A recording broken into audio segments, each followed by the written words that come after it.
It's time to refocus. It's time to refocus back on your goal. See, all of those distractions, everything that's trying to basically talk you out of walking in your inheritance is just that, a distraction. See, all the static of this world, it's just got you off track. But see, there's true power in keeping your mind set on God. You know, honestly, when those times seem like you can't keep going, and it feels like everything around you is crushing you, and you make the conscious decision to keep your eyes on Him. See, everything begins to unfold in ways that you never thought or expected them to. And I know that depression is very real. And I know that situation that you're facing right now is very real as well. So I don't want to take away from anything that you're experiencing right now. But I do have to say this. There is room at the table. So here's our biblical backing for today. There is room at Jesus' table for me. God is saying to someone right here, right now, I have made room for you. Your past doesn't scare me. Your mess ups, they don't scare me either. What you think disqualifies you is actually the very thing that I want to use. So come and sit at my table. There is plenty. There is abundance. There is joy. There is peace. And actually, I've been waiting for you. I've been waiting for you to come to your senses, to come and recline at my table. I have made provisions just for you. There is room at the King's table. I have prepared so much for you, just for you. Just leave that condemnation behind. Yeah, because I am coming to your house today. Psalm 40:1-2 says this, I waited patiently for the Lord. He turned to me and heard my cry. He lifted me out of the slimy pit, out of the mud and the mire. He set my feet on a rock and gave me a firm place to stand.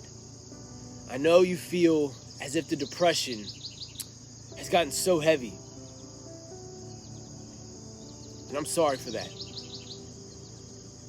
Yeah, I'm sorry for that.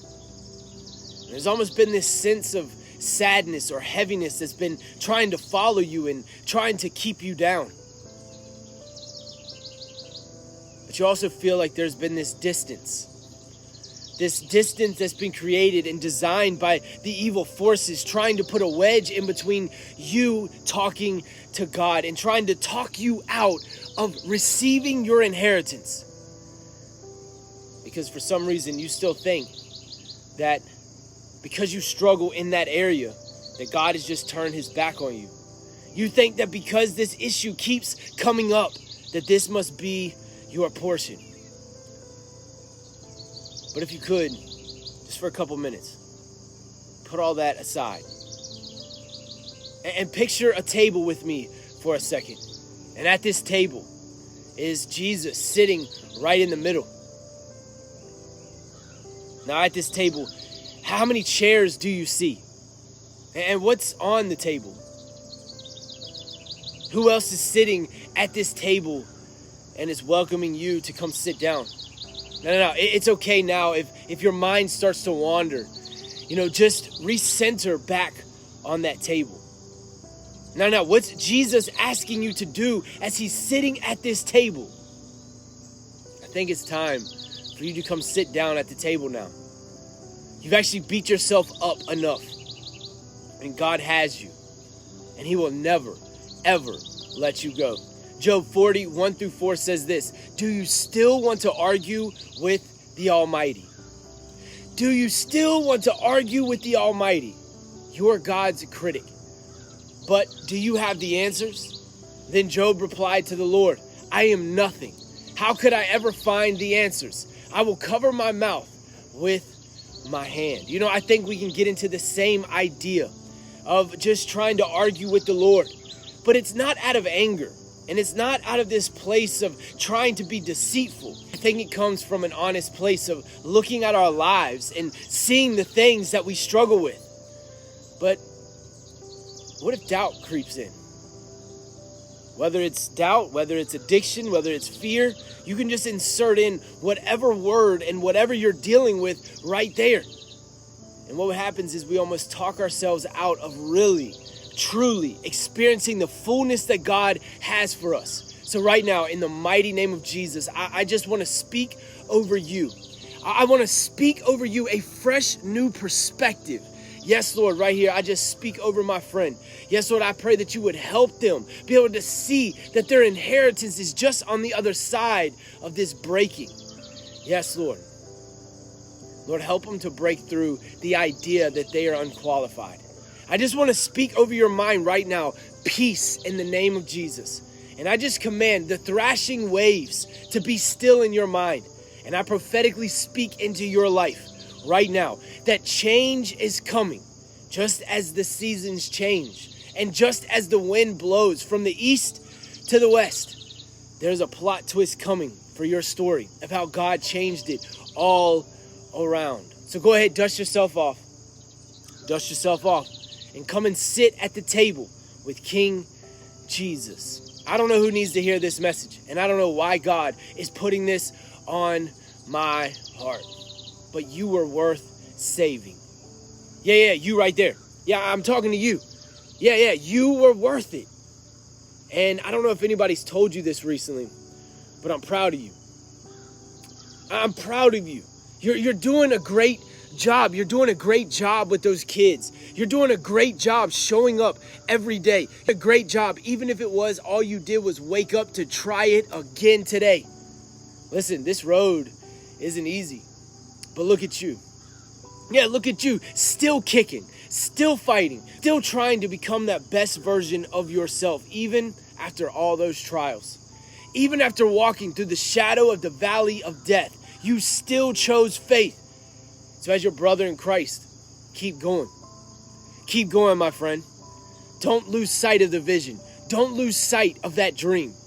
Psalm 23, 4-5 says this: even though I walk through the sunless valley of the shadow of death, I fear no evil. For you are with me, your rod to protect and your staff to guide. They comfort and console me. You prepare a table before me in the presence of my enemies. You have anointed and refreshed my head with oil. My cup overflows. Now remember that table that we just thought about a couple minutes ago, right?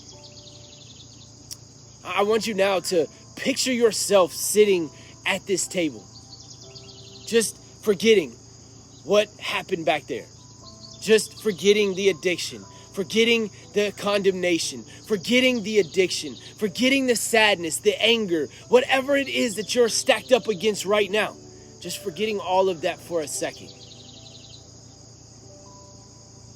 There's so much more in you. And there's some of you right now that still feel like you're not good enough to sit at this table. You're almost saying, you don't know what I've done. You don't know the things that I've been through. You don't know what I'm going through right now. And you're right. I honestly wouldn't. But the one at the table, the one that is welcoming you into the table, to come sit at his table, he knows. Yeah, and he's saying, come and eat with me. The fact is this: your story is going to change so many people's lives. And what's being crushed in the dark is about to shine in front of so many. See, God doesn't just do things just because. It all had a purpose. And all of this is a part of your story. But see, this is where it shifts. You refocus back on him, and then everything begins to blossom. Everything begins to come from this place right here. Now, you may not be able to see it right now, but God does. And see, he put me on your path to remind you that things do get better. Luke 22, 28-30 says this: you are those who have stayed with me in my trials, and I assign to you, as my Father assigned to me, a kingdom, that you may eat and drink at my table in my kingdom, and sit on thrones judging the 12 tribes of Israel. All right, bring it in. Let me hug your neck and let's pray. Father God, Almighty God, you are so holy. You are so magnificent, God. You're worthy of all our praise, God. And Lord, I thank you that you made room at your table for each of us today. Yes, Lord. Yes, Lord. That we never have to feel left out. That we never have to feel alone. And Lord, I just pray for my friend on the other side of this camera. Yes, Lord, that they would be able to experience that plot twist in their life. Yes, Lord, where everything changes. God, I just pray right now that you would give them the strength to push past what is going on currently in their life. To be able to see that day that changes everything. Yes, Lord, right now, I just pray that you would show them right now the place that you have for them, that you have set for them at the table in the kingdom, where there's peace, where there's joy, where there's honest communication. Yes, Lord. And I just pray right now that you would begin to prepare our hearts to come and sit at your table. Prepare our hearts, yes, Lord, to be able to receive the love, the mercy, and the grace that you have for us. God, I just ask that you would begin to untangle my friend's mind, to bring them into a place of perfect peace. Yes, Lord, to keep our minds stayed on you. Holy Spirit, I just ask right now that you would begin to show my friend their place at the table with Jesus. And it's in Jesus' mighty and precious name that I pray. And everyone said, amen. So think about how Jesus saw Zacchaeus in that tree. See, he was getting into position to be able to see Jesus. See, Zacchaeus, he was short, but he was also a tax collector, which actually made him very hated among the people. But here's the interesting thing about this story. It starts off and it says that Jesus approached Jericho. We all know what happened in Jericho and how the wall fell down in Joshua's days. See, there are no mistakes or accidents in the Bible. So as the wall came down, everyone would be allowed in. Not just allowed in, they actually rushed in. But see, something very important that Jesus says to Zacchaeus right here. He says he wants to come and stay at his house.